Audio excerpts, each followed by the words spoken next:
Pozdrav drugari, dobro mi je došli. U današnjem projektu ćemo da pokažemo kako na klik možemo da prikažemo, odnosno da sakrijemo šifru. Evo, pokrenut ćemo program da vidite kako to izgleda. Evo ga ovde.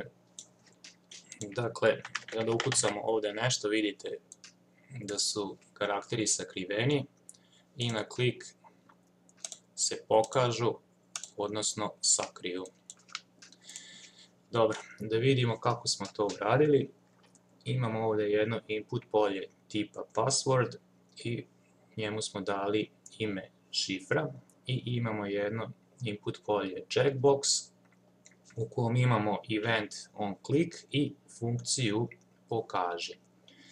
Zatim u script tagovima pozivamo ovu funkciju pokaži i u njoj ćemo da definišemo jednu varijablu s, skraćeno od šifre, i u njoj kažemo u dokumentu uzimi element pod ID-em šifra, dakle ovaj ID ovde, i ovde praktično kažemo da želimo da radimo sa ovim elementom i u sljedećem redu ćemo da postavimo jedan if i else uslov koji kaže ukoliko je ove varijable s tip jednako šifra, ti mi ispiši tekst.